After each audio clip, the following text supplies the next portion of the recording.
Alors Christophe Ménissier, on accueille Flore Chéry. Bonjour Flore, vous avez passé de bonnes vacances? Bonjour Brigitte, très bien et vous? Parfaitement bien. Et alors, c'est quoi la bonne résolution que vous nous proposez pour cette rentrée? Alors pour cette rentrée, j'ai une bonne résolution à proposer à vos auditeurs et plus particulièrement à vos auditrices pour alléger un petit peu mon travail de chroniqueuse. Alors est-ce qu'on peut se dire qu'en 2019, collectivement, on arrête de se foutre des trucs improbables dans le vagin?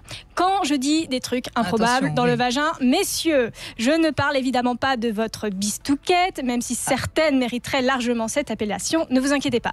Je vous explique. Sur la saison 2018-2019, j'ai quand même écrit sur pourquoi il ne faut pas se mettre d'ail ou de persil dans le vagin pour régler ses problèmes de mycose. À part faire fuir les vampires, ça n'a aucun autre pouvoir magique avéré.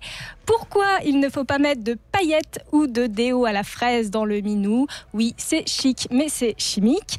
De vinaigre de cidre pour tuer les bactéries? Parce que non, mes chéris, les bactéries, c'est utile pour votre santé. De talc, parce que c'est doux, mais c'est cancérigène. De jus de citron, parce que non, vous n'êtes pas une huître. Dans la même veine, si au mois d'août, je pouvais m'éviter la tentation d'écrire des chroniques sur le sujet tendance du moment, je cite, mettre du chocolat chaud dans son vagin est une très mauvaise idée, avec des témoignages de sexologues à l'appui pour vous en convaincre, ça me ferait des vacances. En plus, c'est du bon sens. Déjà, il y a des chocolat chaud. Du chocolat chaud, déjà, il y a des façons un peu plus simples de prendre son petit déj. Et puis bon, entre nous, le marronâtre huileux au niveau de l'entrejambe, ça n'a jamais rendu sexy personne.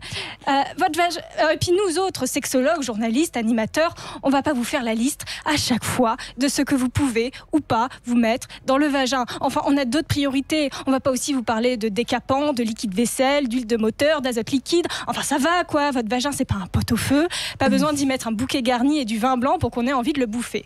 D'ailleurs, pour moyen mémotechnique, un vagin, ça s'appelle une petite chatte. Et ça se domestique tout pareil. On lui donne une petite croquette quand il a faim, une petite caresse avant de dormir éventuellement, mais c'est tout. Le reste du temps, c'est indépendant et surtout, c'est auto-nettoyant. Voilà, comme une petite chatte, votre vagin se lave tout seul, comme un grand. Il n'a besoin de personne et surtout pas de vos histoires farfelues pour qu'on le trouve plus propre, moins odorant ou plus appétissant.